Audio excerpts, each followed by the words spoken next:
Hey,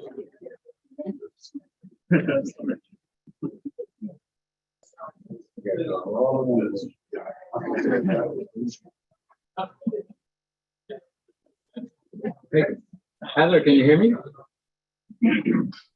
Yes. Okay, perfect.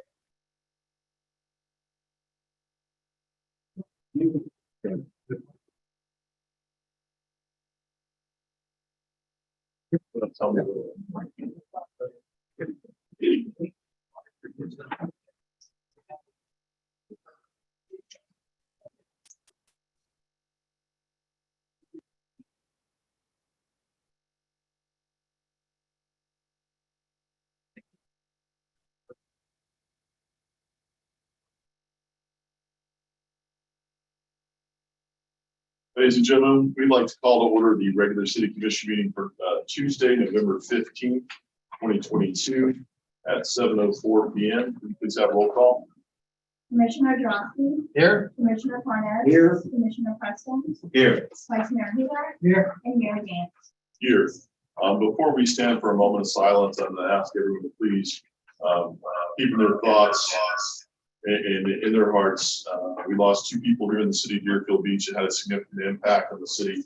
Mr. Charlie Parnas, who's a former Century Village Master Management and Cookview president, as well as the brother of our colleague, Commissioner Bernie Parnas, passed away a little over almost 2 weeks ago now.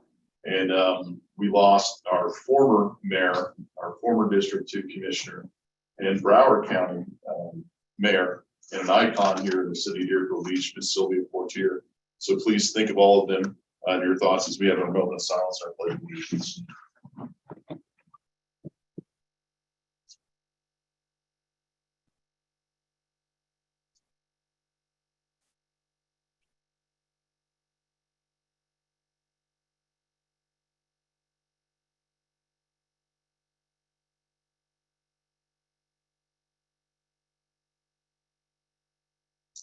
Pledge of allegiance to the flag of the United States of America and to the republic for which it stands, one nation, under God, indivisible, with liberty and justice for all.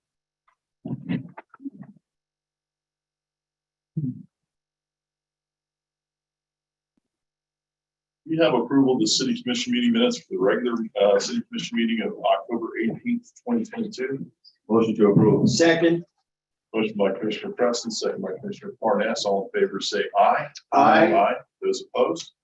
Acknowledgement of our city board meeting minutes for community assurance board meeting minutes of August 24th and October 12th of 2022. The Hillsborough Inlet District meeting minutes for September 12th, September 19th, and September 19th for the regular meeting, as well as code compliance meeting minutes for September 7th, September 21st, and October 3rd of 2022.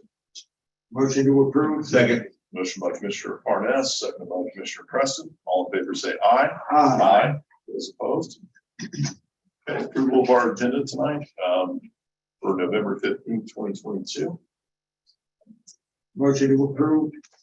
Second. Motion by Commissioner Parnas, seconded by Vice Mayor Hudak. All in favor say aye. Aye. Those opposed? Okay. Madam Clerk. Anyone wishing to provide comments during tonight's meeting and are connected online via video, must hold the mouse at the bottom of the computer screen and click on the right. You will click raise hand and you will be recognized by your profile name.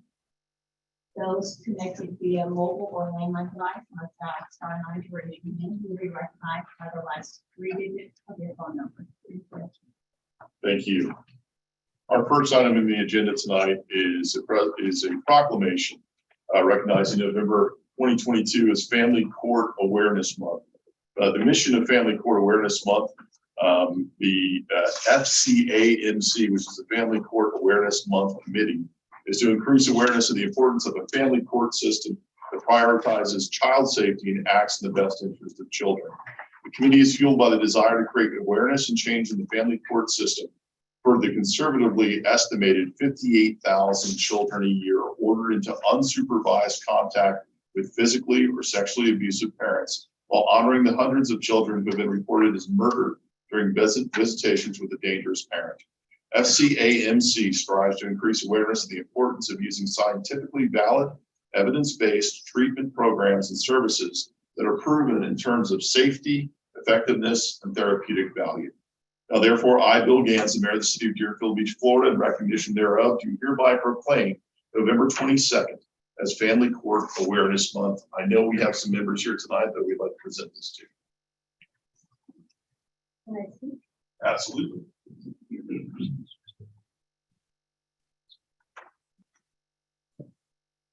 Thank you so much.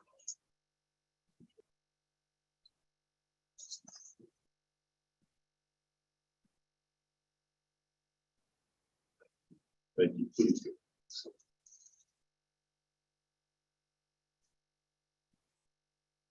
Thank you again, Mayor Gans, for accepting November's Family Court Awareness Month.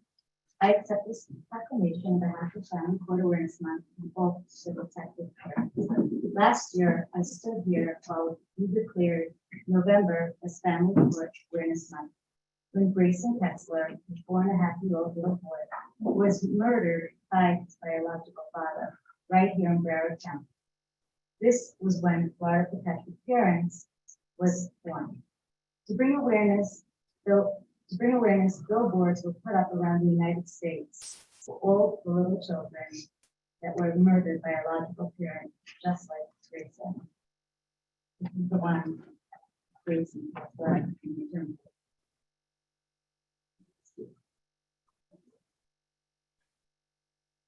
This past year, we sat on countless hearings with families against poor travesties, and aided many survivors of domestic violence and families navigating through difficult custody battles and family courts throughout our state.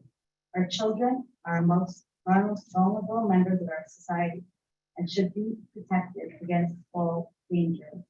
Even if these dangers are their own parents or the people who should be protecting them. Unfortunately, in family court, child safety comes after parental rights to children in the direct line of fire to become exposed to injuries, trauma, and worst case murder. Last month, we lost one of our biggest fighters, a 32-year-old mom who made history by winning her case in Supreme Court.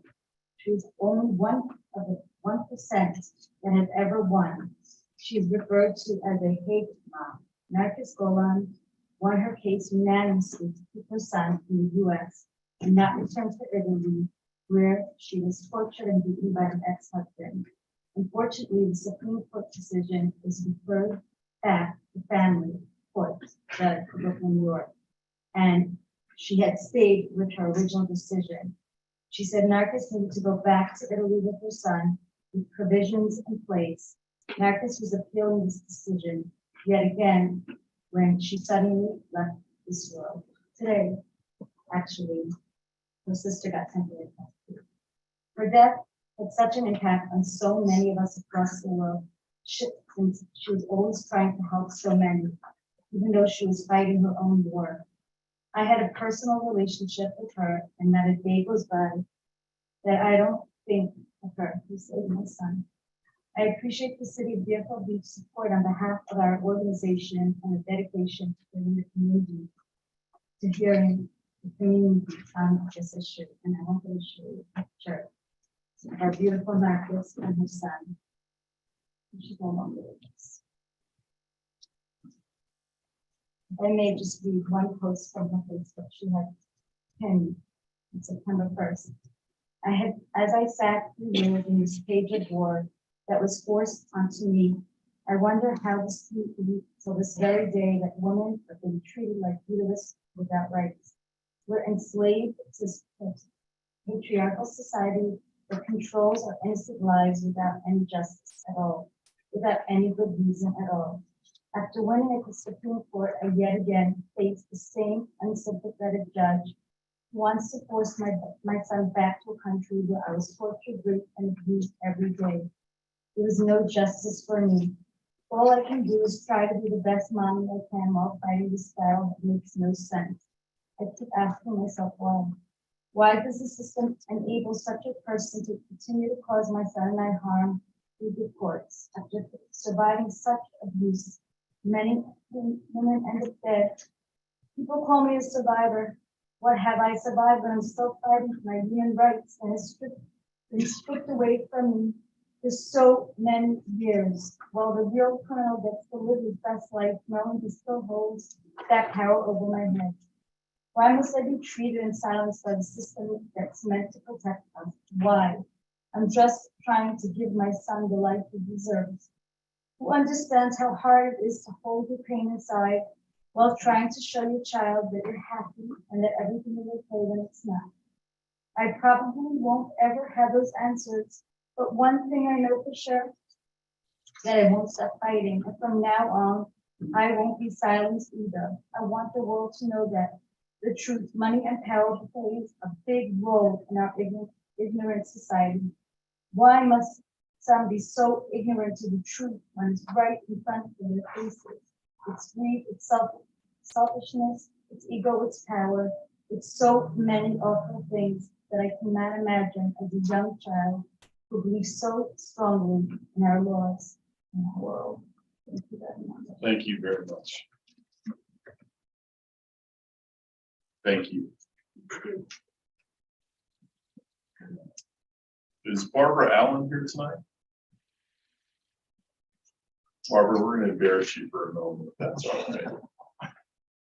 And it's very hard to follow something like that as emotional as. So thank you, by the way, very much for being here. We're very proud of you along. Every year, the Cultural Committee does a call for artists for our poster contest that we have. And this year, we received over 20 posters to select from. The winning poster was selected at the October Cultural Committee meeting. Barbara Allen, our contest winner, is a photographer and digital artist living here in Pompano Beach, Florida. She spends her time photographing the beauty of her local area with surrounding beaches and new architecture. Barbara's interest in photography began in the dark room during her senior year of high school in Hallandale, New Jersey.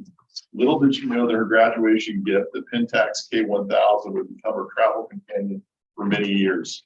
She earned an associate's degree in graphic communications design, followed by a Bachelor of Science in Marketing from the University of Florida. Barbara has been commissioned by the Marriott Resort and Spa in the city of Pompano Beach.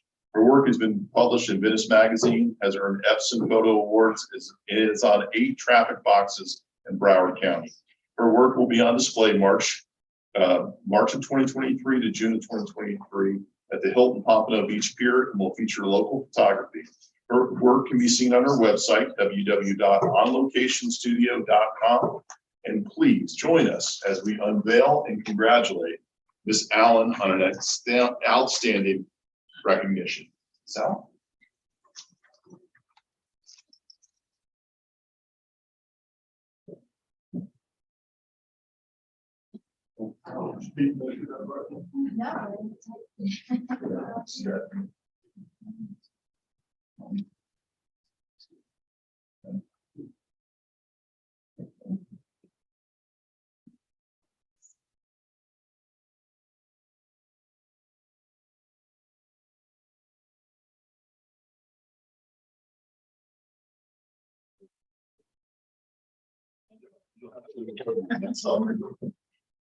Yes, ma'am. Go right ahead. Can I face this way? Absolutely, please. All right, well, this is quite a surprise. I left early this morning and was out all day, so I was trying to get here. I had no idea any of this would happen, so this is quite a surprise. Just want to thank you, all the judges or whoever voted for my poster. I plan to have a tent there, and so come visit me, and it was great to see you. And thank you. I'm very excited. It's my first poster contest, and so here I go on a new venture. So thank you. Thank you very much, Tom. Congratulations. Tonight, we also recognize somebody in the city that if you know him or you see him, just that big smile is, you know, after 28 years of service in the city of Deerfield Beach, Mauricio Chirilois, he started working for the city on August 8th, 1994 as a driver collector for the Department of Sustainable Management. He's been a hardworking employee that has always had the residents and his team members' best interest at heart. always displayed a friendly personality with everyone he's encountered, residents, coworkers alike, and has always dedicated himself in training on all the various equipment that they use, which is a lot. And the department help improve his performance, help support his team, and to provide outstanding service, most of all to the residents of Deerfield Beach. Our best wishes are to Mauricio and on his retirement, and we sincerely wish him all the best in future endeavors. Come on up.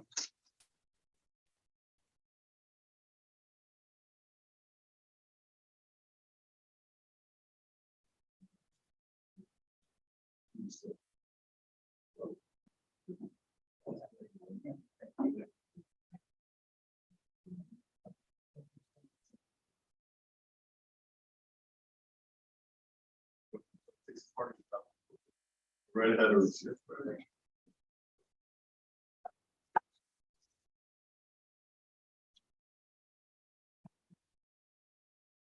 How to thank you for the mayor.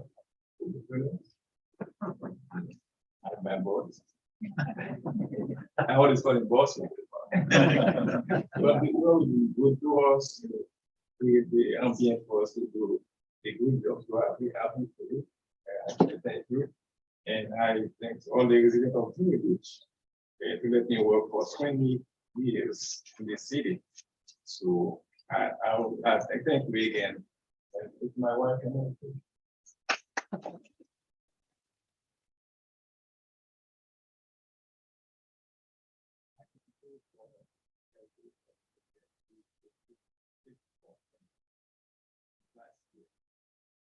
Time it's good for me so I can stay home with her.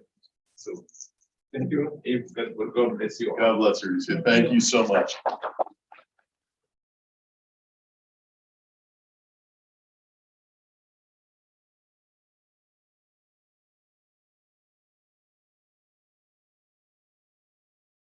Next up, we have Captain Hofstein, our chief, please, to come up and give some recognition for our BSO law enforcement staff.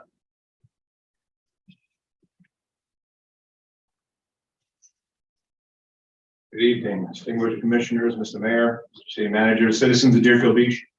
I always appreciate this opportunity when you give it to me. It's my distinct honor and pleasure, as always, to just present a couple of words to our staff here in this public forum and have an opportunity to tell you and the public the amazing things that our staff does. I'm very proud of the police services that they provide to this community. And I know you are too, but often these things go unseen in the darkest hours of the night. And I could amaze you all night long with everything that this staff does to keep the city safe. But obviously it would take me many nights to do that. And it actually boils down to a difficult choice of actually who to commend and who to award. But I'd like to bring these two distinct scenarios and incidents to your attention and recognize these deputies. Deputy, someone down at the wheel, please. This is Deputy Kirk Blackson, Deputy Marcus Powell, and Deputy Jared Walker. Stand, please.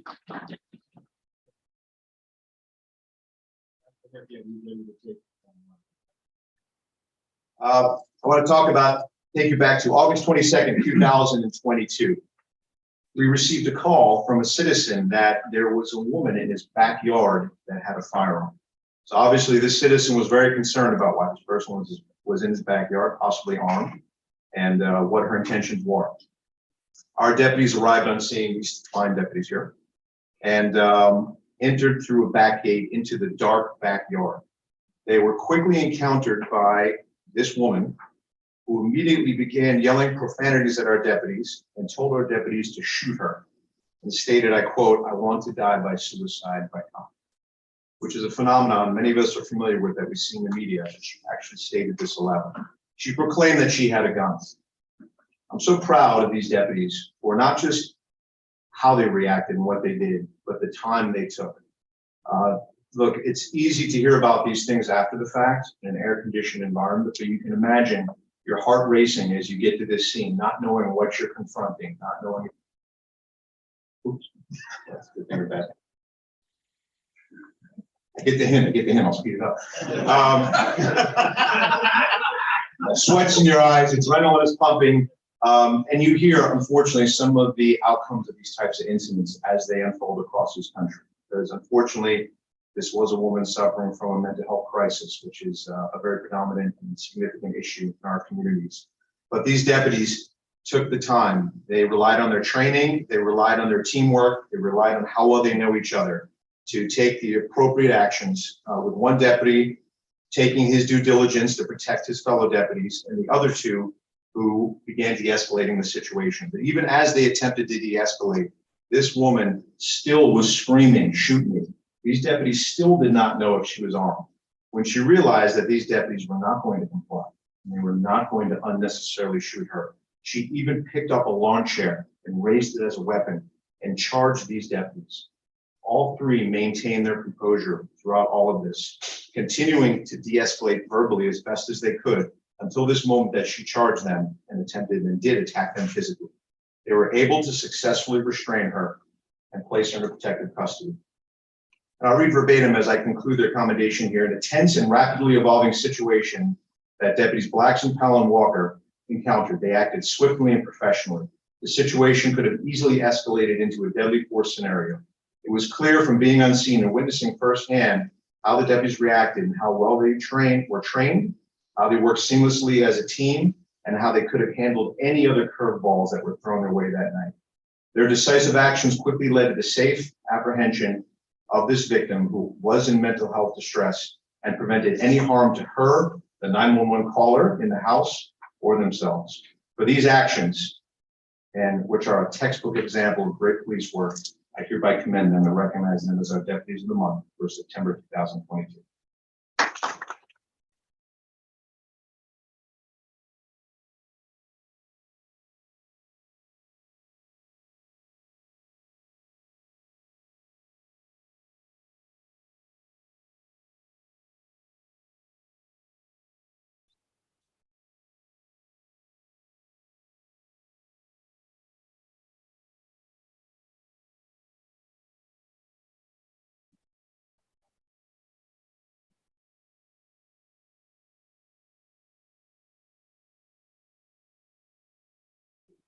Just one more, Deputy Walker, please stay up here. The other two gentlemen, thank you. And I appreciate the time. It's worth bringing this to your attention. I'm going to take you back to October 30th, 2022. Deputies responded to a report of a suicidal teenager. This teenager posted TikTok videos that his parents were watching live stream in this day and age, that he was apologizing for quote unquote being selfish, and he was intending on ending his life. It appeared that he was possibly on a highway overpass somewhere within the city of Deerfield Beach. Our deputies dispersed, checked the areas, could not locate anything. Simultaneously, we received a report of a car crash. Deputies responded also to this car crash simultaneously, and being the good deputies that they are, they recognized that the vehicle was registered to the residence that was calling about the suicidal teenager. Making the correlation that it was likely him and he was in the area, Deputy Walker continued to thoroughly canvass, at which time he did encounter this individual on one of our highway overpasses, parallelly dangling himself over I-95, in danger any minute of jumping and hurting himself. Deputy Walker, with complete disregard for his own safety, knowing he had no time to wait for backup, quickly physically apprehended, or took this person into protective custody, and a struggle ensued. But fortunately, he was able to remove him from the overpass, and neither he nor the victim sustained any injuries. There's no doubt that the victim was experiencing what he was, a mental health crisis, when Deputy Walker encountered him. Deputy Walker's quick actions to detain the victim by himself and to keep him under control directly led to the successful conclusion of this incident. Had it not been for Deputy Walker's quick intervention, this incident most likely would have resulted in tragedy and the senseless loss of a young life. For these reasons outlined, I hereby again recognize Deputy Walker for again saving a life and being also our October Deputy of the Month. Thank you, Deputy Walker. Thank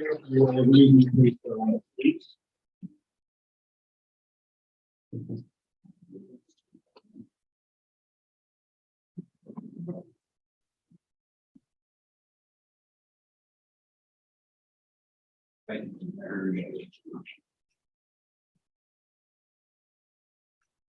Thank you. Thank you, deputies, and thank you, chief. Okay. We're now at the quasi judicial public hearing section of tonight's agenda.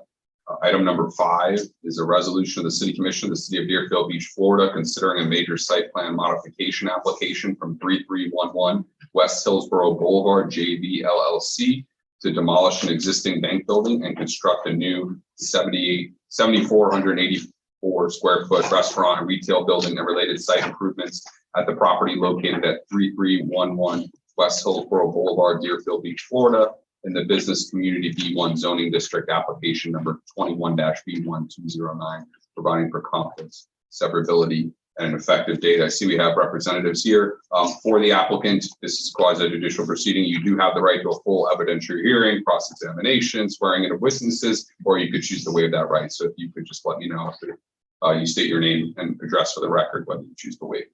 Thank you. Mike Troxel with Thomas Engineering, 6300 Northwest 31st Avenue, Fort Lauderdale. We request that we Thank you.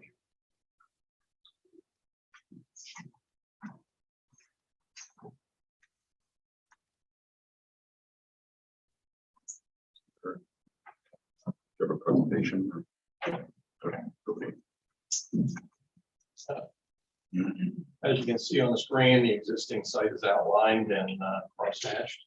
There's an existing vacant bank building with 3 drive-throughs located on the site currently, with the paved parking lot around it. The site is located at the northwest corner of Hillsborough Boulevard and Country Club Boulevard. Next slide, please. Better seen on the survey here, showing the location of the drive-throughs on the north west side of the building. The building that currently exists as a 2-story on the southern portion of the building, and paved parking located towards the east. Next slide, please. The project that we're proposing tonight is a 7,484 square foot building with 400 square feet of outdoor seating located at the southwest and southeast corners of the building. There's a proposed pickup window located on a restaurant that is located on the west end of the building. There won't be any ordering or ordering boards, purely just for order pickup. Many clients of that restaurant would have to pre-order and arrive to pick it up a week at a time on when the order will be ready. On the east end of the building is another restaurant. It's a sit-down restaurant. And in between the 2 restaurants is a proposed medical use. The proposed site provides 66 parking spaces. 63 are required by code. The project layout meets all building setbacks. Additionally, the project increases the green impervious area by approximately 3,300 square feet, or about 6% of the site area increase over the existing site. The project meets and exceeds all applicable code requirements. Next slide, please. As you can see on the floor plan here, the restaurant with a window on the left side of the building, which is the west. And on the right side of the building is a second sit-down restaurant. And then in the middle is a future medical use tenant plan. Next slide, please. This is the front and rear elevation, which is the north and the south facades. The top is the south facade, which is facing Hillsborough Boulevard. And the bottom of the slide is the north facade, which is the back of the building. Next slide. This is the east and west side. The west side is the northern top elevation, and the bottom of the slide is the east elevation. The east elevation, the side of the building facing Country Club Boulevard. Next slide. Here's a rendering of the proposed building. I have with me also the owner, the architect, and our landscape architect, and I think this is my presentation. I'm here for answering questions that the mayor or commissioner may have. Well, thank you. Commissioner Parnas? Yeah, a couple of questions. You're gonna have two restaurants. What's in the middle again? It's a plan for a medical use facility. Okay, and what kind of restaurants? What will they be serving?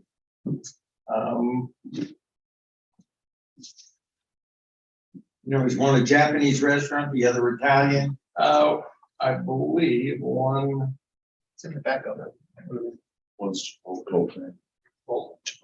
Southwest cuisine.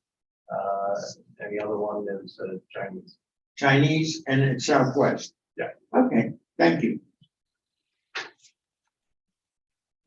Commissioner Preston? Thank you, Mayor. My question is, this is a major site plan, and as you're going through the process, sometimes what we see is that as things start to unfold, you run into snags that you necessarily didn't see in the beginning. My question is, have you anticipated any type of setbacks where you will need to have any type of like a any type of event, I would say. We do not see that the project would require any technical deviations at this time. We meet all codes and there's really no issue. Meeting codes with what we're proposing. Sometimes projects this size, I've seen, you know, they end up asking for variances and that sort of thing, but you guys are going through it, you don't anticipate anything. Okay, it's good. Thank you. Vice Mayor Hudak? Just a quick question. I didn't see it in the backup or on the photos. Where are the dumpsters going to be located and how are they going to be hidden? The dumpsters are located along the north end of the property, the northeast corner. They're shown on the site plan.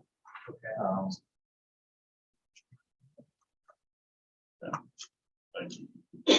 Commissioner Grossi? Yeah, this is my district, maybe familiar with this site as well. It's a dilapidated building now. It definitely needs a facelift. They've met all of the requirements of code. There's no variances. That's, I think, where Commissioner Preston was hinting as well. The only question I have for staff is that I see that the Community Appearance Board approved this, but I didn't see in the backup that what the vote of planning and zoning was. Could you? The planning board unanimously approved at the October 16th. And is that in our backup, or can we get that in our backup in the future? I Because don't it's believe the minutes were ready at the time for this. Yes. okay. So that's all that I have to add. I'll be in favor of this. Thank you, Mayor. Excellent, thank you.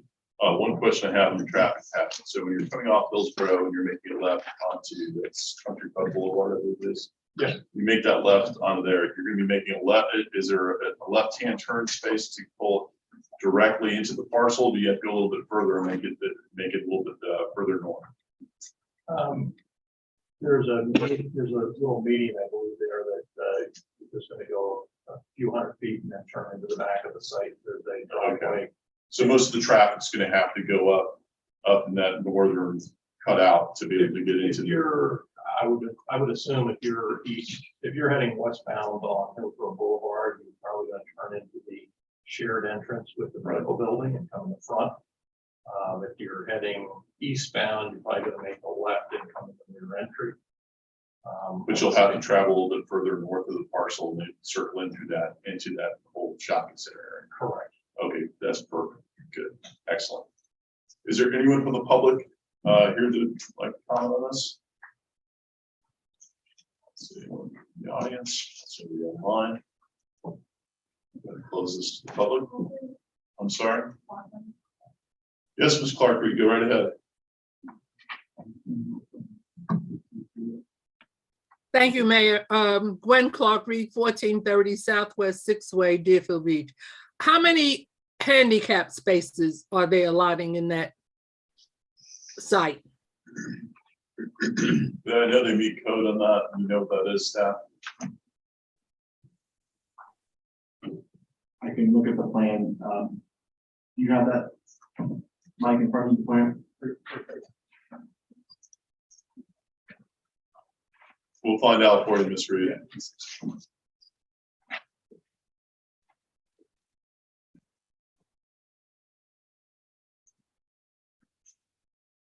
Okay, that's three. There's just many people in the audience holding up three fingers, Three. and they're not saying hi to me. Yeah. Sorry, there's 3 handicap spaces, which meets the requirements of the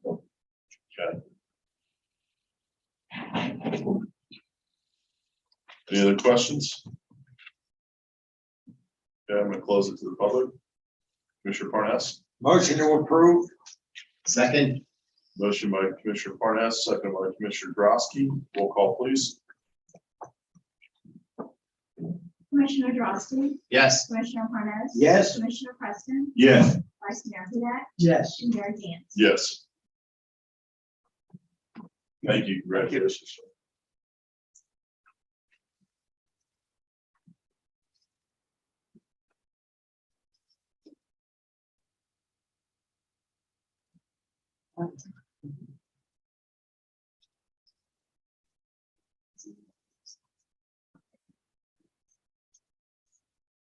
City Attorney.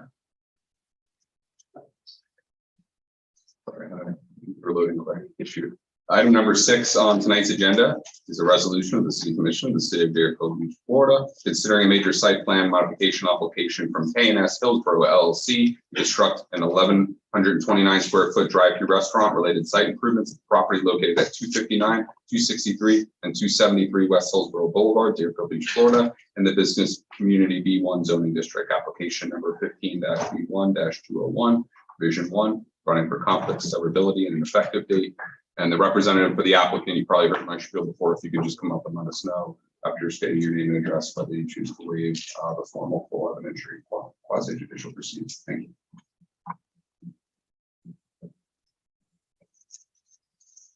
Hi, my name is Christine Piero with Thomas Engineering Group. Address is 6300 Northwest 31st Avenue, Fort Lauderdale. And yes, we do waive the quasi judicial.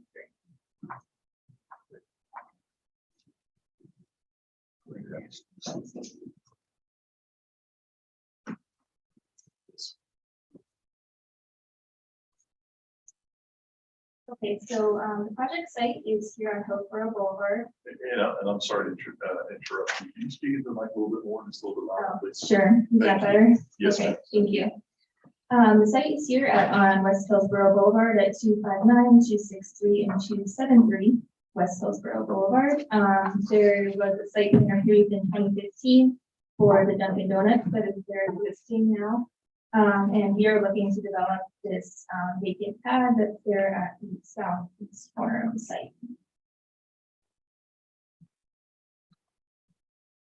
Okay, so the existing Dunkin' Donuts will remain. It's proposed to build approximately 1,100 square foot Miami Grill restaurant. Will be drive-through only with 2 drive-through lanes. The overall circulation of the approved plan will remain the same, with the drive aisle on the north side and on the west side will remain as existing. We're really just modifying the vacant lot. That will be the limits of the improvements, as well as we work with staff to align the access into Dunkin' Donuts with the proposed entry and exit for the drive-through of Miami Grill to improve the stacking on the Hillsborough Boulevard and to improve the circulation throughout the site.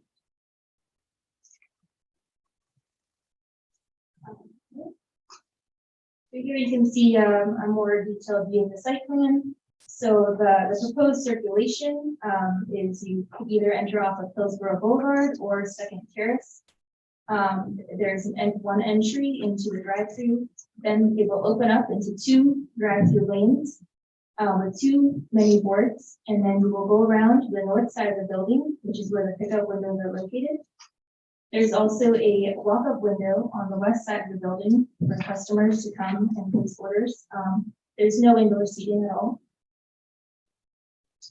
There's also an outdoor seating area that's proposed at the southwest corner of the building. We work closely with staff on the architectural design. Since the Dunkin' Donuts was approved, there's a new overlay, which is the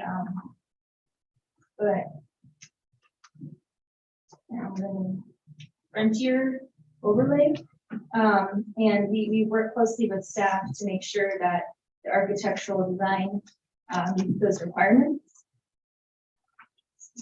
So we're not requesting any waivers or any variances for this site design. And again, we work closely with staff. We redesigned a couple times to make sure that we have the most efficient circulation around the exterior and also within the drive-through pad area. Next slide, please. So the landscape plan, we will just be landscaping per code, the affected area, and also making sure that the existing trees that were approved are there existing and replacing any trees that have died since the approved plan in 2015. Next slide. So this is the floor plan. As you can see, as we stated, there's no indoor seating, just the kitchen, utility area, and there'll be a walk-up window on the west side.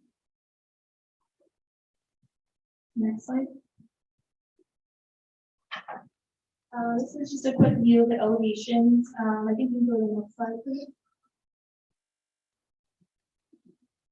So as you can see on the west elevation, there's the walk-up window. On the south elevation, there's a door for customers to enter to use the restroom if they need to. Then the north elevation is where the pickup windows are located. Next slide.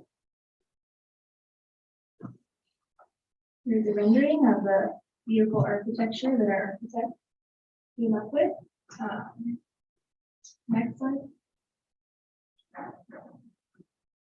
The view from the west side of the building with the walk-up window, and also you can see the north side of the building with the pickup or the drive-through windows.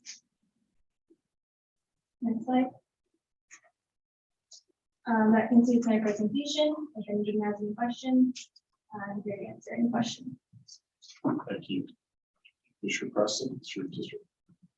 Thank you, Mayor. I would just like to say that I'm very happy that this kind of operation is coming to our city and specifically my district. I'm gonna give you my card, being that this is my district. Should you encounter any questions that you need answered, if any way that I can help, please call me.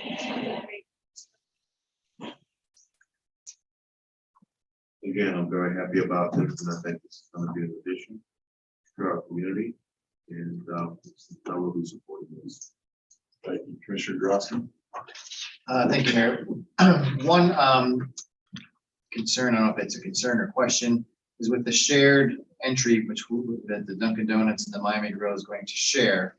Is there ever a time that the two restaurants have peak hours that coincide? Because the Dunkin' Donuts is always popular and sometimes backs up. And so I'm afraid of traffic backing up onto Hillsborough Boulevard. So is there, and that's usually in the morning hours. So I would suspect the Miami Grill doesn't conflict with those hours where at both times, both restaurants will be having peak hours of traffic on that particular site. Is that, you know what that analysis is for those two locations?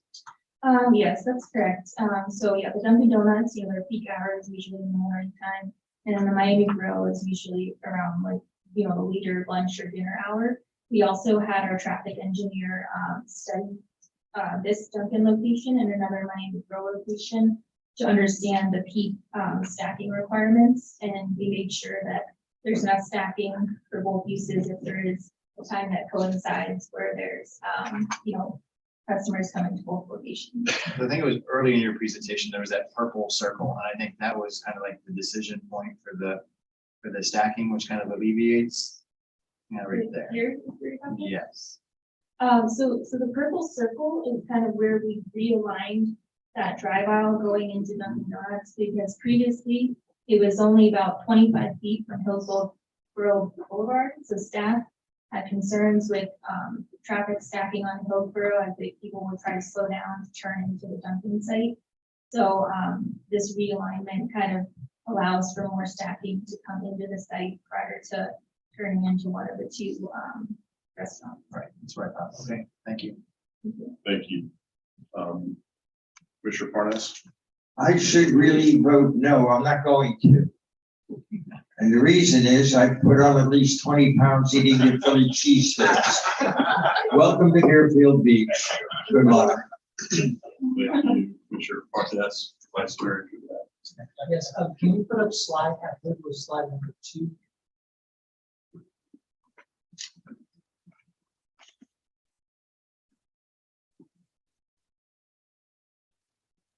This one here, yes. Here you can actually see where the stacking, and I'm just very, very happy that we've moved it north, because you can see just from this picture here, how many vehicles enter this. I don't know what time of day this picture was taken, but this Dunkin' Donuts, and having another restaurant right next to it, definitely would back up in the Hillsborough Boulevard. I talked with staff earlier today, and that was my main concern. And, staff advised me that you moved it, further north, which I think is going to definitely help alleviate the situation. So I'll also be supporting this in the same way as Commissioner Parnas. Thank you, Vice Mayor. I too have an issue with the traffic stacking. We had problems. There's another restaurant not far from there. I believe it's Popeyes, when they were selling the chicken sandwiches. We had traffic backing up on Hillsborough. But if this is Commissioner Preston's district, he's comfortable with it, I'm comfortable with it. So, is there anyone from the public that care to comment on this item? Come on up. Your name and record. And address for the records.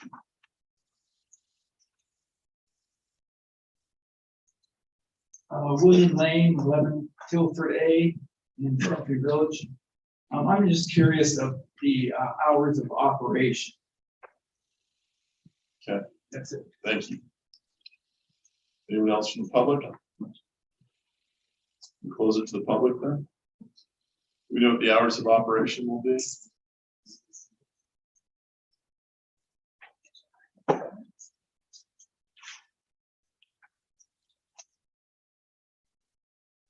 The intended hours of operation are 10 a.m. to 2 a.m.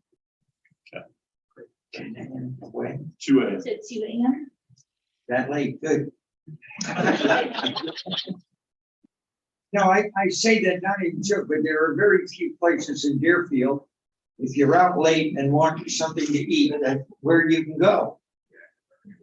And Philly cheesecake and, Philly cheesesteak and a Coke at 1 o'clock in the morning is better than going home hungry.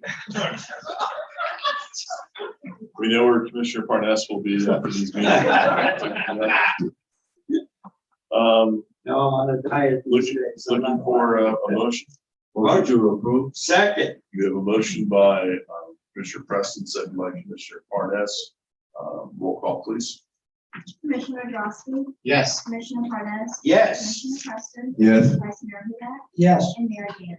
Yes, welcome to Deerfield Beach. Thank you. Thank you. Item number 7 on tonight's agenda is an ordinance of the City Commission, the City of Deerfield Beach, Florida, rezoning approximately 2.97 gross acres located at 2001 West Sample Road from intense manufacturing and industrial M3C to Highway Business District B2, application 22R197, providing for severability, conflicts, and effective date. This is first reading.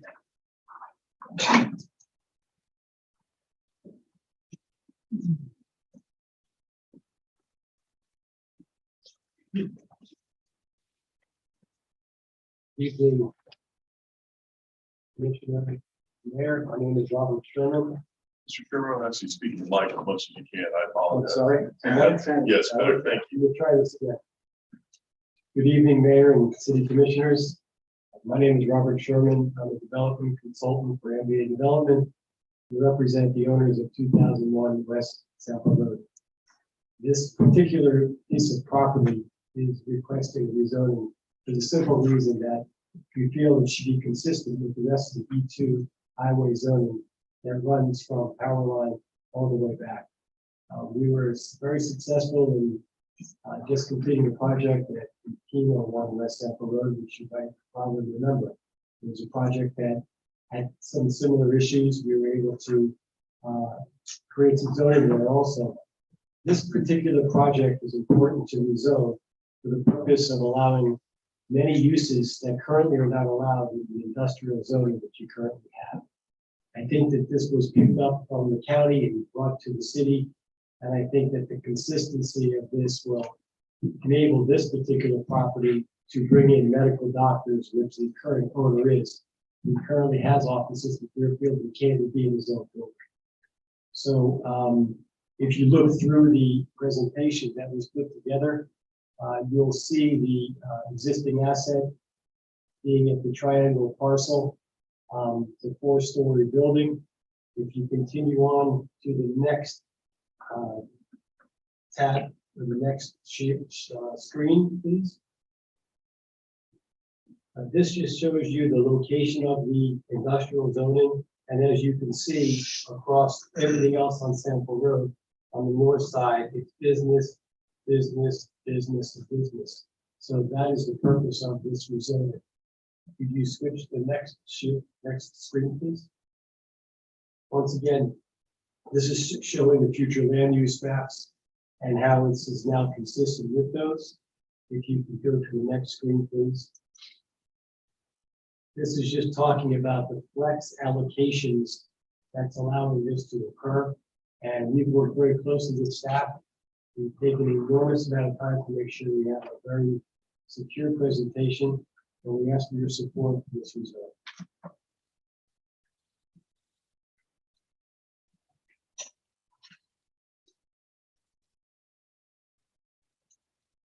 Commissioner, any comments?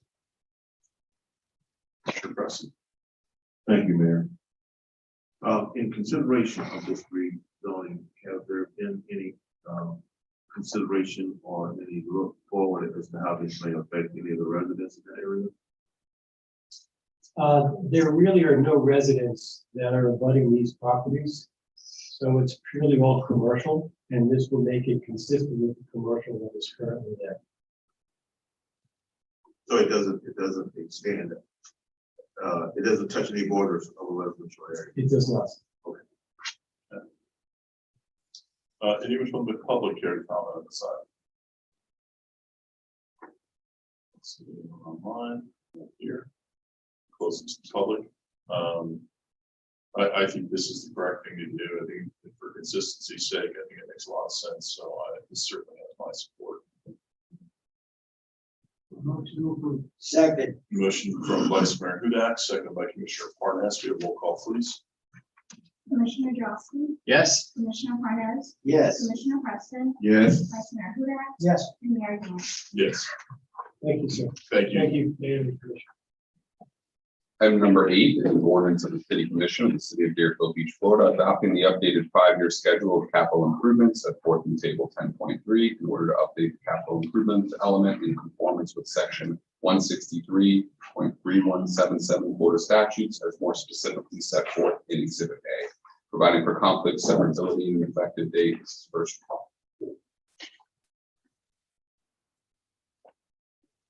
Santucci. The next 2 items I have, Director of Planning available, Eric Power. Give comment, please.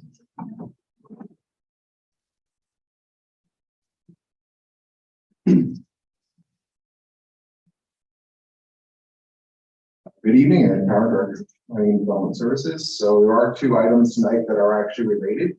The capital improvement element doesn't need to be here first. I'll just read through them very quickly. Can you go to the next slide? As you come to be aware by now, every November I bring this item to you. It's required by state statute that we incorporate the current budget into the 5-year capital improvement element and submit that to the state. So every November or every October, we bring this to the Planning and Zoning Board. Every November, we bring it to you. Then we transmit it in December to the state. And all we are doing is updating the 5-year budget using the current budget that was just recently adopted by the commission. We made no changes or amendments to that budget. It is just to update this element, as you can see. And I'd be happy to answer any particular questions about this. Thank you. Commissioner, any questions? Anyone from the public have any questions? Comments? Okay, I'm gonna close it to the public. Motion to approve. Second. Motion by Commissioner Preston, second by Vice Mayor Hudak. All in favor, say, can we do all in favor, or is it do roll call? It's an updated capital improvement element. I think you can do, let's do roll call since Okay. there is a capital improvement. Commissioner Drosky, Yes. Commissioner Parnas. Yes. Commissioner Preston, Yes. Vice Mayor Huda, Yes. and Mayor Hans. Yes. Item number 9 on tonight's agenda is an ordinance of the City Commission of the City of Deerfield Beach, Florida, amending the city's comprehensive plan by adopting the evaluation and appraisal-based comprehensive plan amendments, providing for the adoption and transmittal of the comprehensive plan amendments pursuant to section 163.31844 Florida statutes, providing for inclusion in the City of Deerfield Beach comprehensive plan, providing for conflict severability, and providing for an effective date. This is second.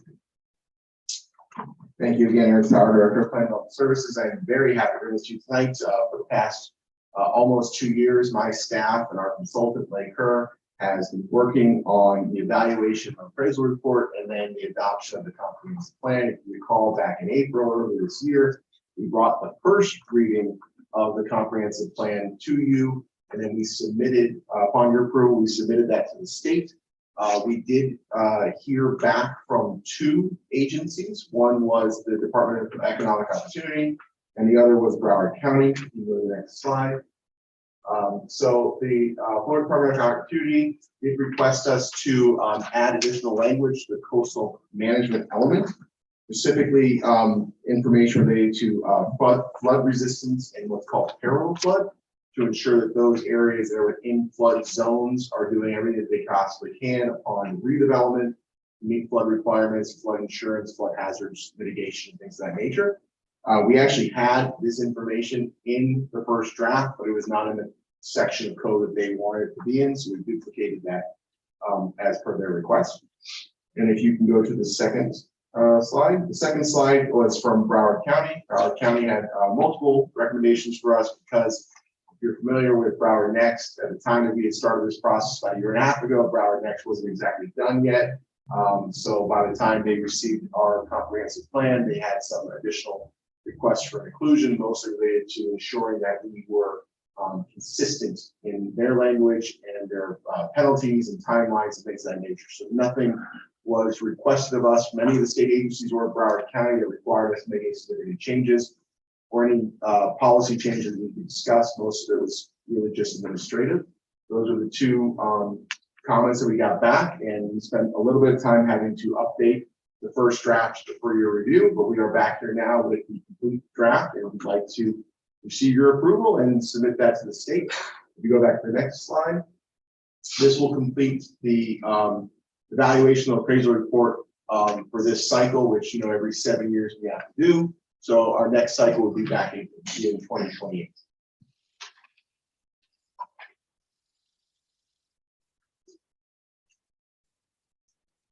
Thank you. Anyone from the public who care to comment on this side? Not seeing any, we're closing to public. Motion to approve. Second. Motion from Commissioner Parnas, City Preston, and second by Commissioner Parnas. All in favor, say aye. Aye. Those opposed? Item number 10. Thank you. Thank you, Mr. Carter. Is an ordinance of the City Commission of the City of Deerfield Beach, Florida, adopting an amendment to the city budget for the fiscal year ending September 30th, 2022, approving a department budget transfer in the amount of $702,395 within the general fund, approving a supplemental appropriation in the amount of $114,655 for the Tree Preservation Trust Fund, providing for conflicts, severability, and an effective date. Second reading.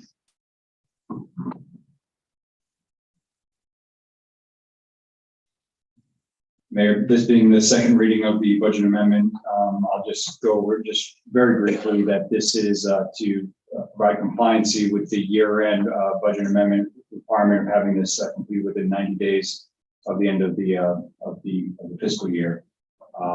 We did pass first reading unanimously, and again, this is just to clean up various accounts and various transfers to ensure, excuse me, that the general fund and the various appropriations within the Tree Preservation Trust Fund are reflected in the budget appropriately.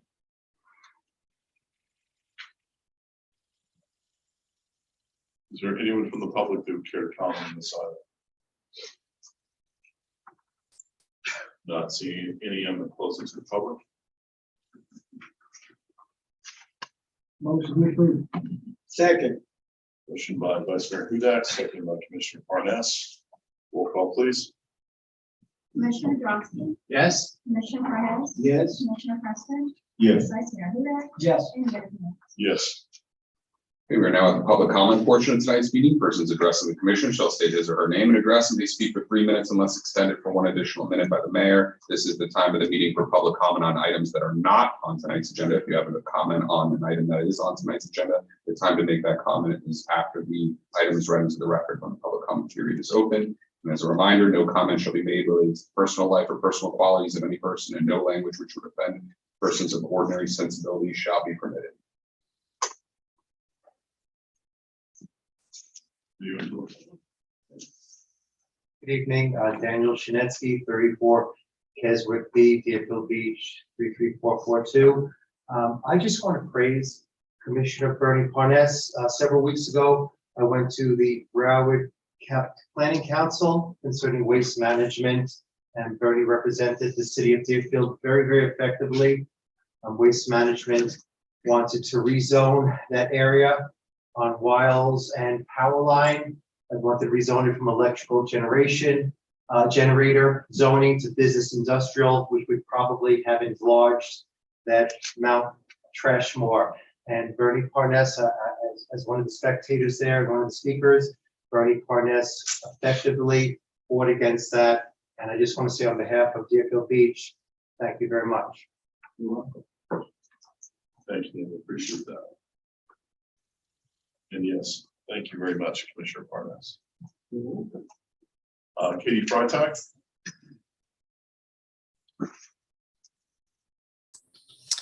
Good evening, Mayor. Good evening, Commissioners. First, I want to make a reminder that the Cultural Committee is having their second Jazz in the Park this Thursday night. We do hope to see all the commissioners there. It's a great event. It is starting to drum up a little bit more momentum. As the first one had over 100 people at it, we hope to have more this week, and then we'll do it again in December. So I want to thank everybody who came in October, and hope everybody will be out there at Jazz in the Park this coming Thursday. So here's my soapbox, guys. I am so happy that the citizens have spoken up and are putting to rest the question of term limits. Yes, it costs us, the taxpayers, over $35,000 to yet again show that we mean business when it comes to governing our governing body. No one is irreplaceable. The charter was developed, created, and voted on to keep commissioners that don't care about anything except themselves and their district from remaining in office longer than necessary. In addition, there really should be some type of recourse against said commissioners when monies are spent foolishly and with such disregard and abandon. Such a waste coming from a commissioner that does not really attend any events in the city, hardly. The people have spoken, only 28 more months. Thank you very much. Thank you, Ms. Freitag. William Clark Reed.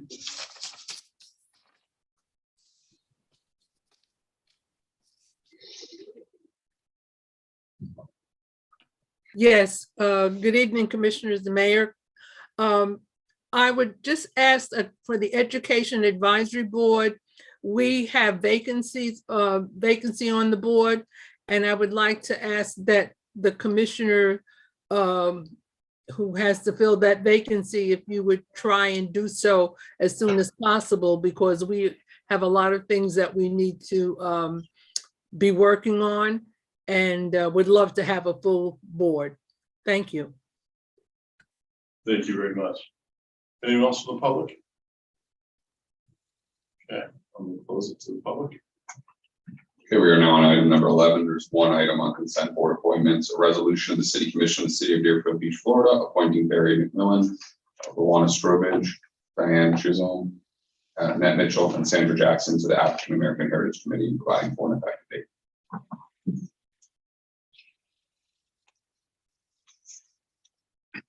Anyone from the public here to comment on this item?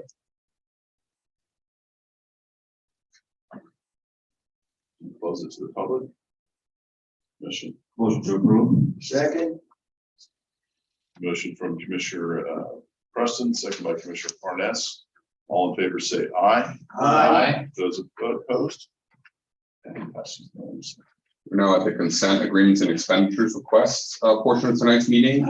Items 12 through 22 are on consent. Are there any polls from the commission for items 12 through 22?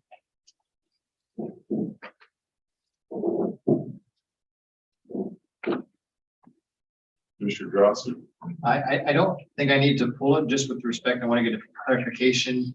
I spoke to the city attorney earlier, and he'll correct me if I say something wrong, but on number 14, that we are just accepting the certification from the CFO, that we're not approving the contents and substance of it, that we're just simply accepting the certification, because I certainly don't want to be approving the underlying information, but that we're just accepting the certification from the CFO. That's correct. No need for correction. That is, the CFO is required to provide that certification to you every year pursuant to the investment policy. We're just accepting.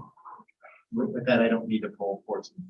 Okay, is there anyone from the public that would care to comment on any items from 12 and 22? Raise your hand. Not seeing any, I'm going to close it to the public. Commission. Second. We have a motion by Commissioner Parnas, seconded by Commissioner Preston. Roll call, please. Commissioner Drosky, Yes. Commissioner Parnas, Yes. Commissioner Preston, Yes. Vice Mayor Rivera, Yes. Mayor Hill. Yes. You're now at comments by administration and legal. I have no comments tonight. Mayor, this evening I have a few. The previous item that we had on this agenda regarding the election costs, and did mention the referendum of the 4-acre parcel. Obviously, we have not brought that before the commission yet, and the reason for that is that it is in the procurement process at this time. Where it is in the procurement process is that the evaluation committee has elected to bring the top 4 ranked firms back for presentations. This is twofold. One, it provides the evaluation committee the opportunity to dive in a little bit deeper into the written proposals that were received, but it's also going to provide the opportunity for the public to see these presentations. It's also going to provide the public the opportunity to comment on the presentations. Now, I will say that ultimately, because this is an official procurement process of the city, the evaluation committee is obligated to evaluate and rank them independently based on the evaluation criteria and the content of the proposals and presentations that they receive, but understanding that this eventually, if approved by the city commission, will go before the voters for referendum. We want to do what we can during the process to ensure that there is public participation throughout. So this would be the first opportunity, obviously, for public comment during the process. Second time would be when it comes before the city commission. So that's going to be taking place here on November 16th. It's actually tomorrow morning. The presentations will begin at 8:30.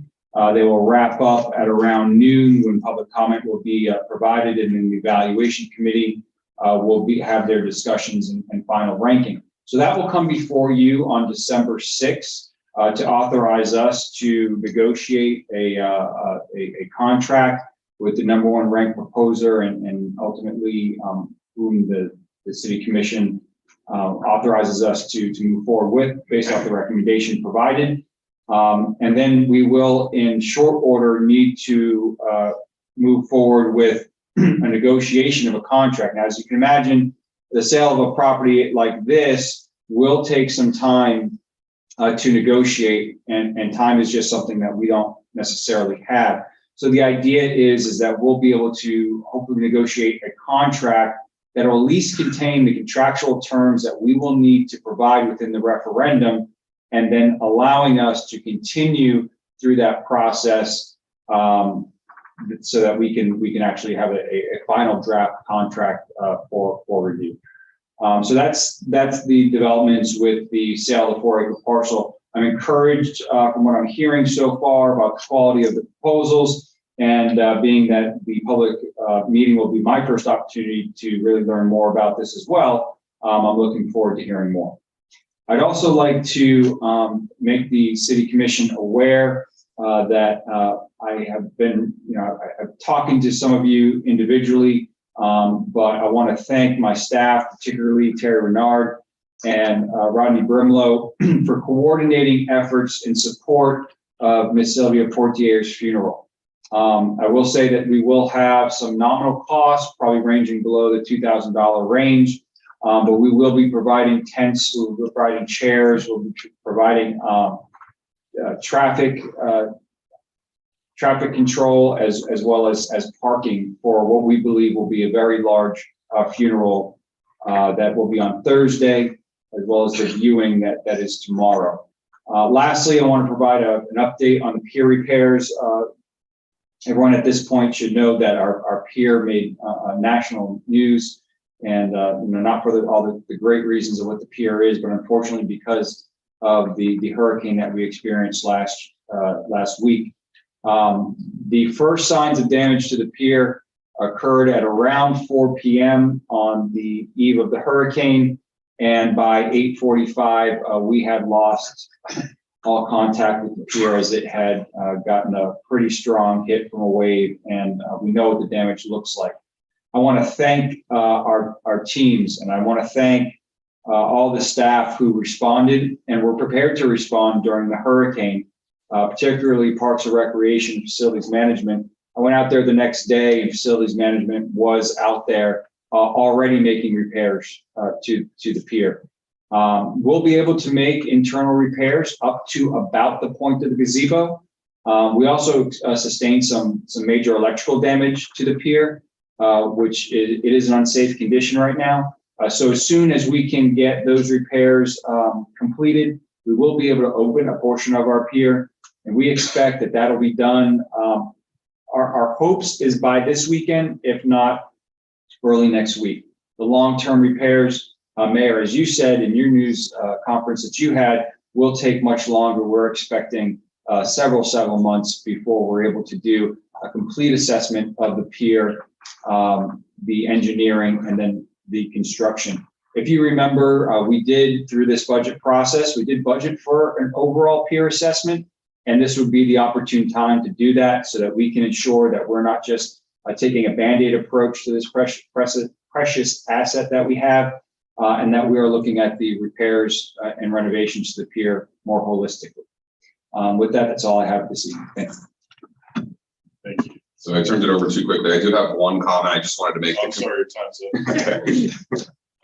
I just wanted to make the commission aware of, which is that there are several or a couple cities in Broward County had submitted requests previously to the MPO for transportation surtax dollars for standalone non-vehicular mobility projects, which an easier way to say that is sidewalks.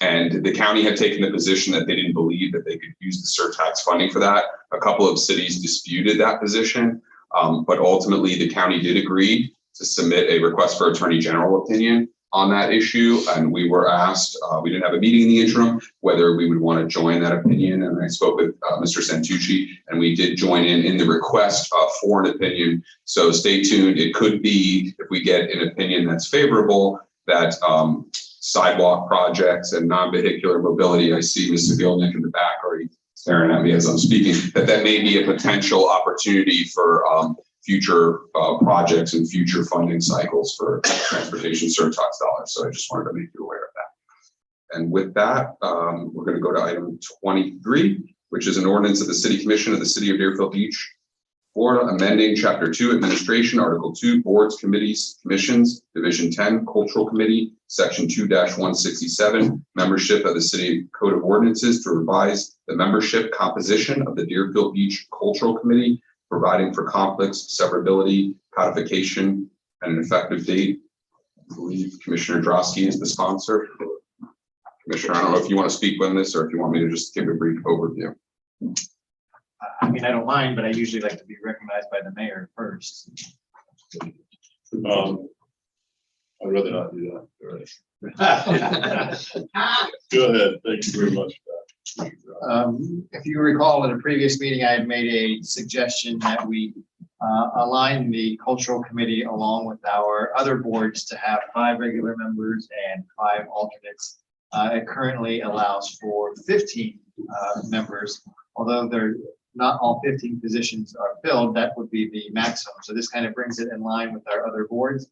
I would point out to my colleagues that if you do have 2 appointments to the cultural committee, you'll need to decide by our next meeting, second reading in December, which one you want to be the regular member and which one you want to be the alternate. So that decision you'll have to make, because the ordinance as it's written goes into effect immediately upon adoption. So keep that in consideration for the next meeting, but otherwise, I think it makes sense to line up all of our boards the same, and that's why it's on the agenda for tonight, and I hope you would support me in that. Okay. Commission comments? Anyone from the public who care to comment on this item?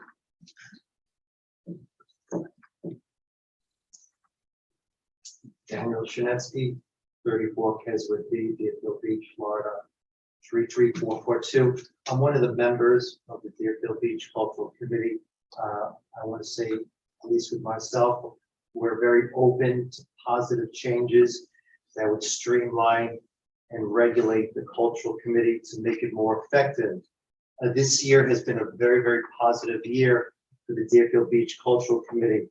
Besides the art festival and the Pioneer Day planning, which will be run in February, I was one of the initiators for the Broward Jazz, Deerfield Beach Broward College Jazz Series. Again, yeah, I want to say also thank you to Ashley, my fellow members, Ashley and LaShonda, my fellow members who were there at the concert in October to help make sure that everything is running smoothly. I also want to point out the excellent job with city events planning, Liz Ritchie, Carolyn Marshall, and also our Parks Director, Terry Renaud. They worked very closely with me and the other cultural committee members to make sure that the event was a success. And I also want to say thank you very much to our city manager, David Santochi. He was very, very supportive in this initiative. So again, we're open to any positive changes. Thank you. Thank you very much. Anyone else from the public? I'm going to close it to the public. Commission. Motion to approve. Second. Motion and a second. Motion by Commissioner Drosky, second by Commissioner Preston. All in favor say aye. Aye. Those opposed? Aye. Okay. And now comments by Mayor and City Commission. Okay, we'll start with District 1. Thank you, Mr. Mayor. First and foremost, happy Thanksgiving, everybody. We will not see you until after that's over. Just one comment with regards to the pier damage. What we experienced was just tropical storm force winds, not even hurricane. And we received a lot of damage. When we're evaluating the repairs to this pier, I hope we're also looking to upgrade it, to beef it up, to make it as hurricane safe as we possibly can. I'd rather pay now as opposed to paying later. We've all seen the pictures of what Lauderdale by the Sea Pier looks like now. With sections of it, being put into the Atlantic Ocean. And if we have an opportunity now to strengthen this pier, and you can't plan for everything, but you know, whatever we can do to make it as hurricane resistant as we possibly can is something that I'm in favor of. Construction costs are going through the roof, as everybody knows. So the longer we put this off, the more expensive it's going to get. But this is the crown jewel of our beach. This is, you know, we've got the cameras down there. We've got a lot of activity down there. And of course, it was all over the news because of those cameras. So I'm hopeful that we just don't repair it, but that we actually, enhance it and reinforce it as best as we can based on its current design. Thank you. Thank you, yes, Mayor. District 2. Thank you, Mayor. I just want to say that I know that we're all very sad about the passing of Sylvia Portier, who once sat here where we all sit in two capacities, as commissioner and mayor. And it would be interesting, if it were possible, though it is not, to hear the echoes of the debates that took place from all of our mayors and commissioners, to see how we got to be where we are today. And of course, if that were able to happen, what a journey that would be. Ms. Portier, I was a firefighter when she was on the commission, and she really cared about this community. And she would talk about Deerfield so much, and she loved it. And so she's going to be missed. She provided a voice for people at the time that really didn't have a voice, people who needed a voice. She became that voice. And this city grew and got better in a lot of ways because of her service. So she is going to be missed in so many ways. And so I also want to say that I heard that there's going to be jazz in the park this Thursday. That's when the funeral is going to be. So that's going to be actually a conflict with that. So It's 6:30 to 8:30 in the evening. Excuse me? It's gonna be 6:30 to 8:30 in the evening. It's that funeral will still be going on because the funeral starts at 5. Yeah, the funeral starts at 5. So that's going to be tough. I would like to go to Jasmine Park, but that I will not be able to attend. The other thing is, I just want to say to staff and to the commission that the Packer Rattler season is over. 4 years ago, the 6U's went to the Super Bowl and won it.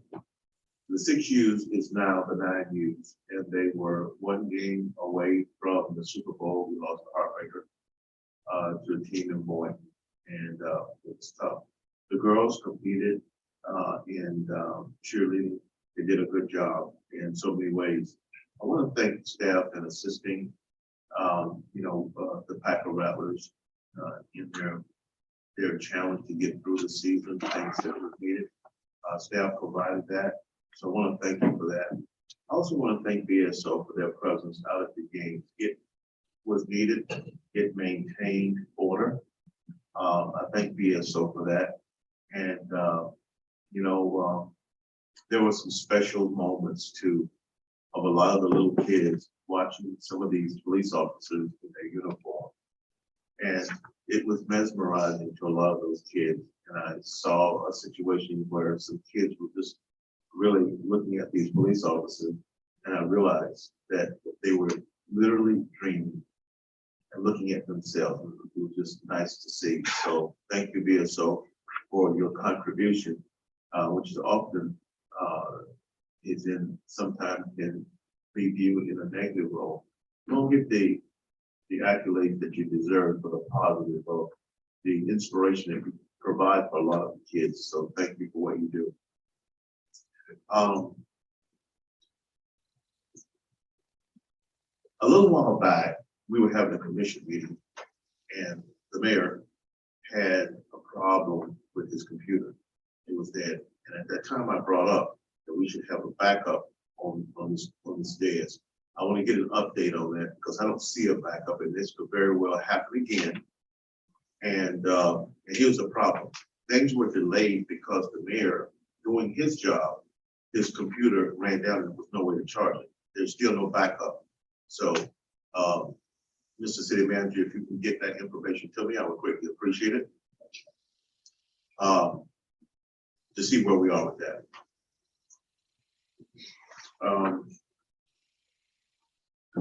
I would like to thank this commission. A few weeks back, it was approved for the new Center for Active Aging, be named Breakaway Center for Active Aging. The buzz has been incredible around this community. I want to thank you all because you won't know this unless you're told, and I would hope some residents will tell you, but I'm going to tell you because they're telling me. It is one of the things that has really united our community. It's brought this community together. I get calls, I've had calls from several districts, you know, blessing it, lifting it up, talking about how positive this will be for our community. To have a historical site in Deerfield Beach that is recognized the way that it is. So, and we have to always be careful, you know, though one of us may bring up, you know, something that we think is a benefit, we must always be very careful and never to say, I, even if it is your initiative, because in the end, what we represent is team, so it's always we. And however much that we can work together for this city is really the best thing that we ever could do, because in District 1, District 2, 3, and 4, in the end, we're all neighbors. In the end, we're all residents. And if we do the right things, not only for our district, we do the right thing for the city. And that's really what it's about. We don't ever want to find ourselves in a position where one is getting more attention than is the other. I will confess to you that I'm not really good in terms of the political thing, you know, the politician. In so many ways I dislike it because I'm not good at it. But what I am good at is serving. And it is a pleasure to be up here with other people who like to serve as well, because what you're doing is changing the face of the community. And when we're well gone, a lot of the things that you've done will be remembered. So the breakaway buzz is just really, it's unbelievable. And I'd just like to thank you all. I greatly appreciate it. And everybody have a wonderful and happy Thanksgiving. Thank you very much. Mayor, I can respond to Commissioner Preston. Sure. Yeah.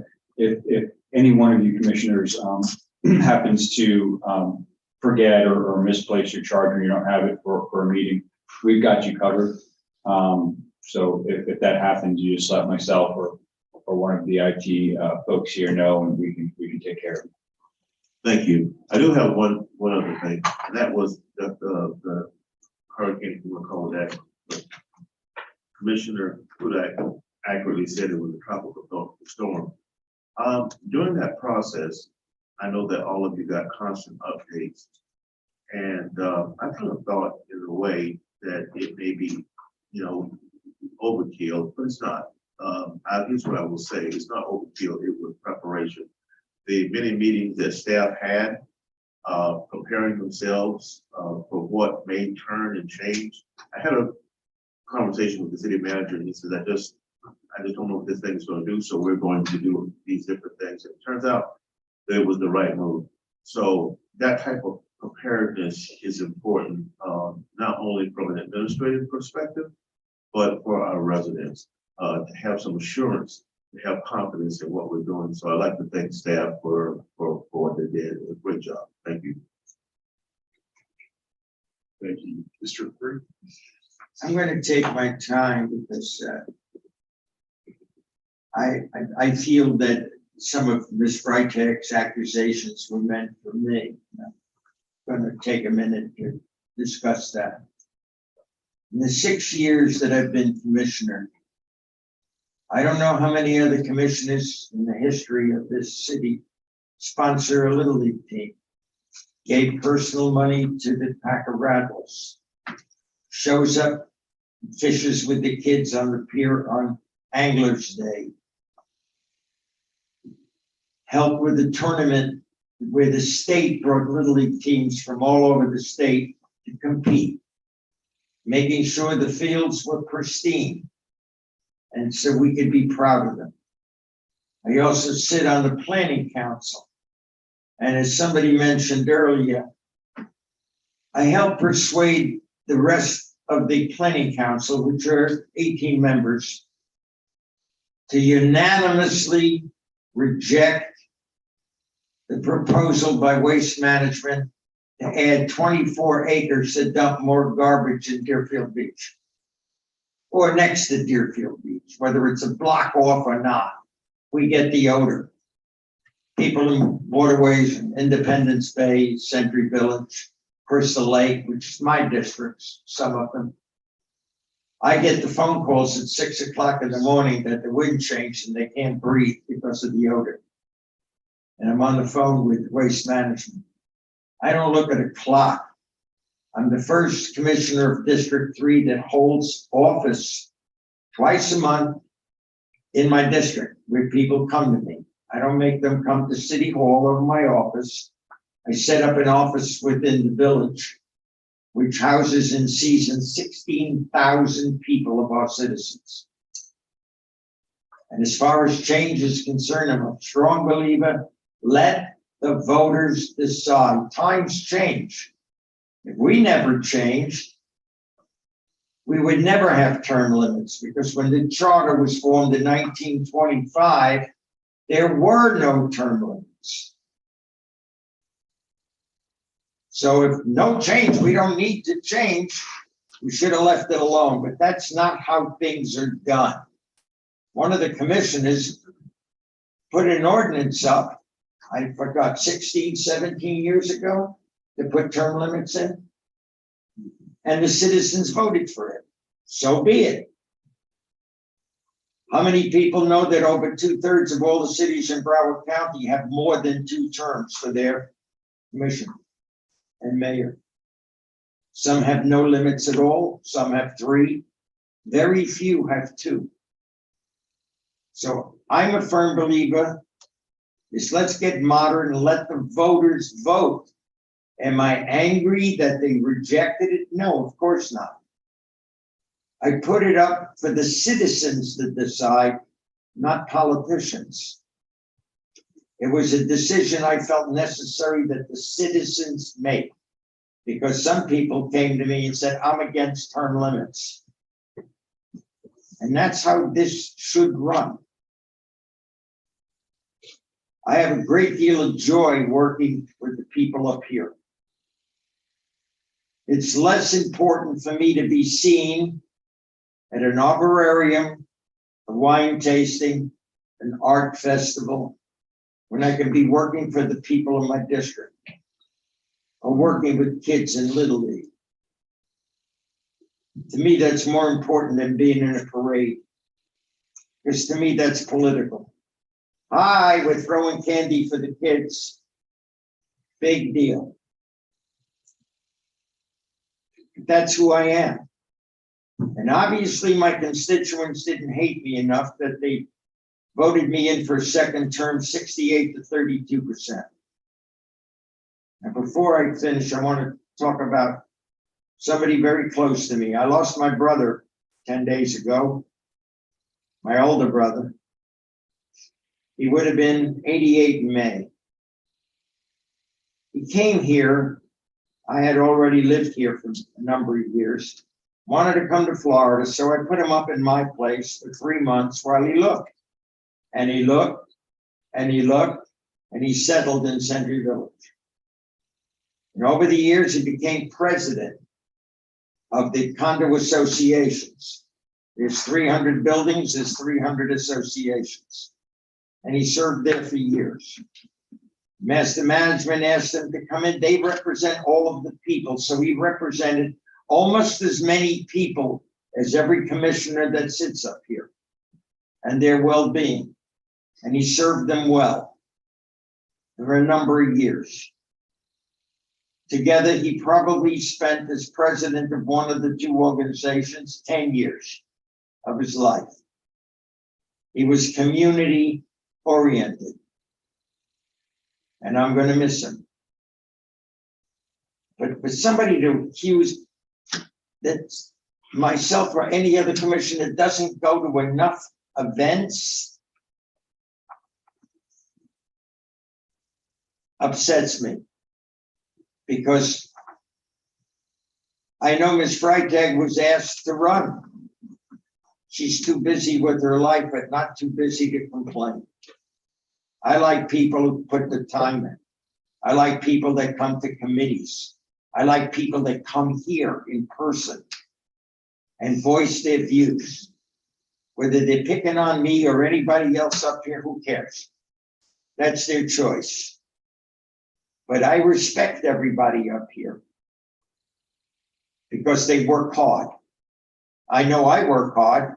This is a full-time job to me, and I love every minute of it. And when I was appointed to the Planning Council of Broward County by Commissioner Bogan, County Commissioner, he said, I want you to not represent me, but your city. You think it's good for your city, vote yes. If you think it's not, vote no. Use your judgment. Every land use change that has to happen comes through that committee first, and we recommend it to the county commission. Every month we get a book about yay thick because we cover the whole county. And it's my pleasure to serve on it. When my term is up in another 2 years, I'll look back as this is one of the most important things I've done in my life. I contributed in some way to the well-being of our citizens and the city I love. And I've lived here since 1989. And I do love this city.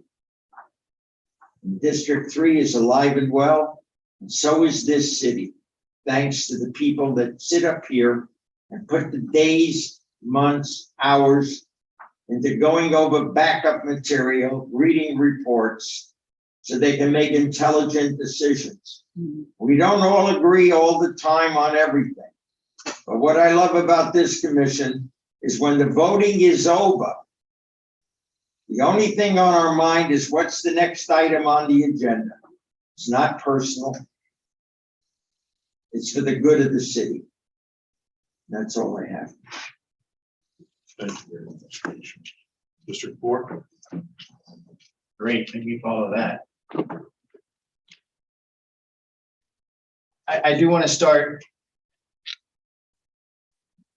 piggybacking somewhat off of Commissioner Parnas's comments and thanking him so very much for his representation of the city on the Planning Council, because Commissioner, Mr. Shinetsky was there, I was not. But I think Mr. Shinetsky seriously downplayed your role in that meeting. I have personally heard from other city managers and other elected officials throughout this county about the fierce role that you played in that meeting. And this wasn't angry Bernie at the meeting. This was intelligent Bernie. This was prepared Bernie.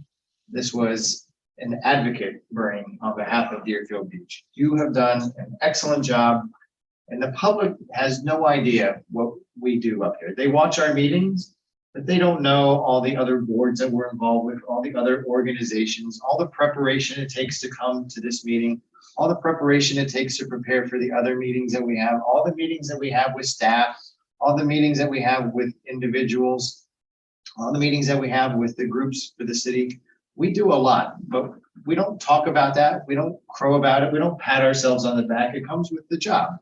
But Commissioner Parnas, this is one time where you do need a pat on the back. Because yes, you do. Yes, you do. Because I have heard great things about your performance.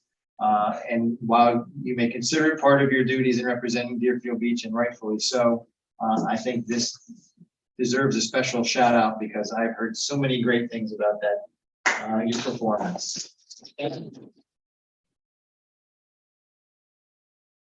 Even later. So please keep up the good work on the planning council. That's exactly what we did. It was a unanimous vote. Yeah. A unanimous vote to decline the changes. So that is very difficult to do on a board of that size. So thank you so much, Commissioner. Secondly, I would like to, we were talking earlier about sidewalks, which is great news to me because one of the things I wanted to bring up tonight was I've been receiving calls from residents in Deer Run. And they have two issues. So I don't know, Priscilla, I guess get your pen and notepad ready back there.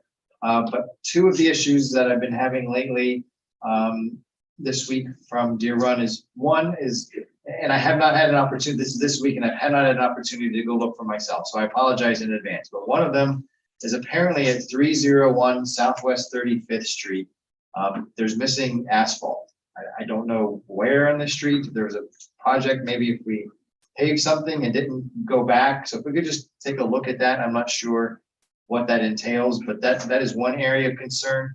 And then secondly is Southwest Second Court. Apparently in the past, the city has come out there to mark the installation of new sidewalks, but they've never been put in. So I don't know if it's an issue of funding. It's an issue we just overlooked it, didn't get back to it or what.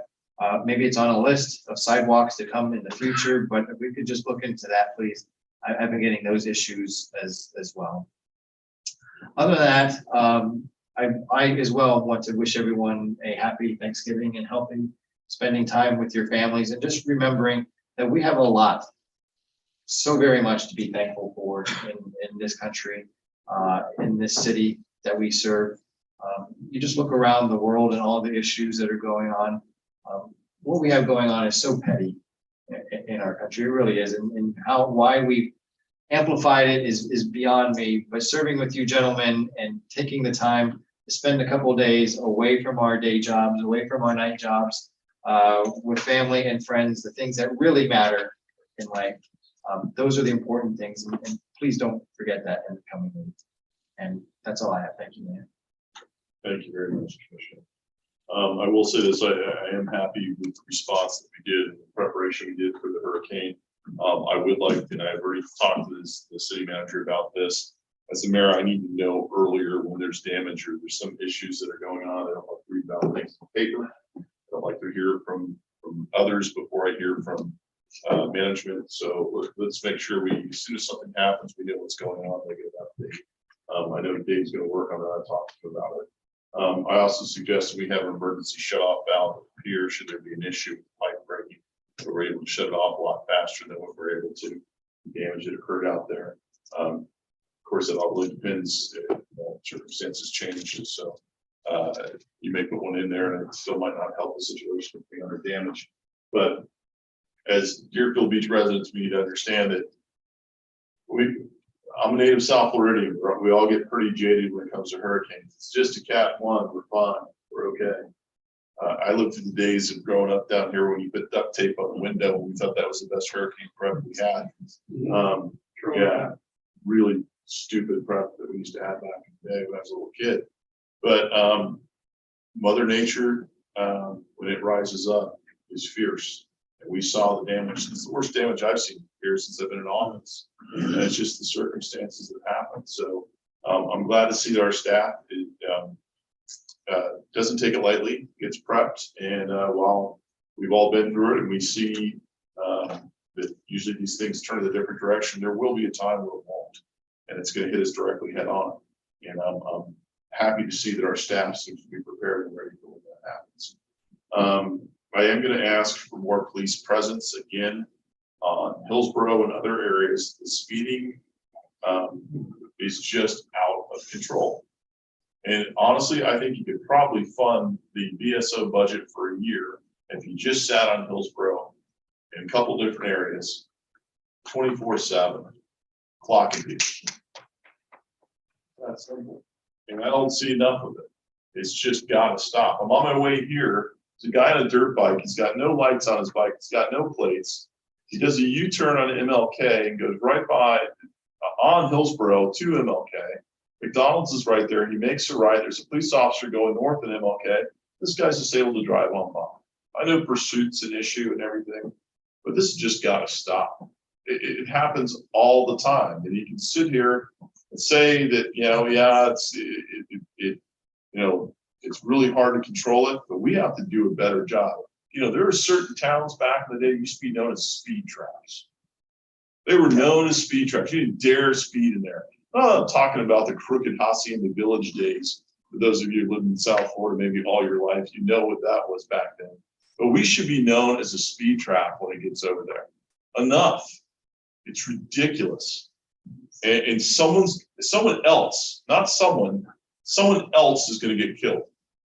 Now, I know we can't, and we've got a fantastic police force, but we have to figure out something to make it a lot more uncomfortable for the people who are doing this. And to me, if we have to, and I don't know if we can do it as a city, maybe city attorney can help us with that, perhaps something later, to put something in place. If you're caught racing on a bike that doesn't have plates or something like that, give them a fine that's going to cripple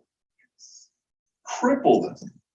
Financially bring them to their knees so they know I am not going to sit here and face a $10,000, $15,000, $20,000 fine for being caught doing that. If you exceed a certain speed limit, I don't know if you can control that in a city or it has to be on the county level or the state level, but go ahead and make sure they are dragged through their teeth if they're doing 75, 80 miles an hour on Hillsborough Boulevard. I don't care. Figure it out. See if we can do something, but we've got to do a better job on that.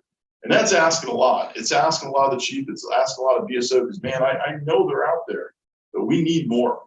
We just need more because we are outnumbered.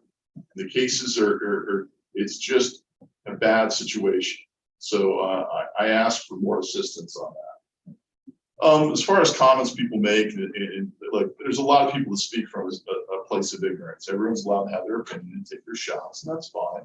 Or just have their opinions. I'm somebody that lets people have their opinion, but I have my opinions too. I'm never afraid to say it, and I don't have a problem making people look stupid when they say stupid things. It's just something that, quite frankly, they make it easy sometimes. Now, but I don't think we should take it personally and know that it's thinly veiled personal attacks, but a lot of times they don't know what they're talking about, and there will be times where I will get to make sure that it's pointed out that they don't know what they're talking about. I do want to praise Commissioner Preston for Parnas and Parnas for what you did with the planning council, because I did hear, much like Commissioner Drosky, I heard it from others also, and that's a huge deal. Now look, when it gets to the county, it's going to be interesting to see what the county does, but I think the arguments that are made at that board level with the unanimous decision, having somebody who I used to serve there before you did, that is a difficult board to get a unanimous decision on. You did a fantastic job representing us. I really, really appreciate it. That was huge. Yeah, we did. We served together on that actually. We know how tough it is. So, so that's huge. I really appreciate that. I do also want to. I'm so glad to see the Braithwaite name change. In addition to that center, is being welcomed in the community. There's a lot of misconceptions, and if you want to listen to like the little Johnnies of the world, the village idiots that don't know what they're talking about when they talk about the Center for Activation that we have in this community, I'm so glad to have that name to be memorialized there. That's something we should be proud of. And the extra money we spent for the expansion of the Basis Academy, I think that's huge. You know, that's a good thing. It's funny because I see those same people criticize stuff like we do at the Tigner Center. Oh, we spent an extra $1 million. This is coming from a little man that's up in North Carolina, doesn't live here anymore. But he criticizes that. It's funny because that was the direct result of listening to the community. I think that's what you did when you brought forward the Braithwaite suggestion. Expansion of the Tigner Center beyond what was originally planned was a direct result of us listening to this. Same thing with what we've done there. And so you got your ear to the ground on that. So I really appreciate that. I'm not sure what we did.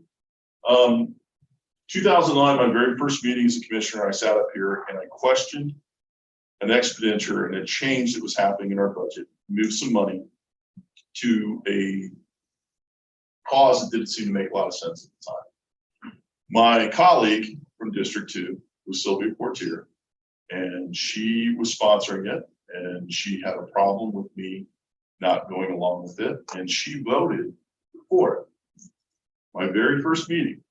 And from that point on, we had a rocky relationship because that vote that she did eventually led to her being removed from office. And I believe her first comments, one of the comments that was made by her defense attorney during the trial was, "This is all Bill Gans's fault." Well, that certainly wasn't true. And there were a lot of people that did uncover that there was some wrongdoing there. But I will say this, to judge Sylvia Portier just on those things that happened, she paid her price. She did wrongdoing. She paid her price, but she did a hell of a lot for the city. And I will say this, that despite her wrongdoings, in the end, Sylvia Portier is a better person with better character and more love for the city of Deerfield Beach than those who were her detractors at the time and continue to do that in her death. We forged a nice friendship towards the end of her life. We would sit out here on the bench and hold hands and talk. And it was never about what Sylvia wanted. It was about what she wanted for the community. She would share her opinion. She was never forceful about it. It was never self-serving. I was glad we got to get to that point because she really was somebody who cared about the city of Deerfield Beach. She's going to be greatly missed, and I'm very lucky to know her. So that's all I have to say. Motion to adjourn. Yeah. Motion, Commissioner Parnas. Second. Second by Commissioner Drosky. All in favor, say aye. Aye. You get your- Bill, thank you. Oh, thank you very much for.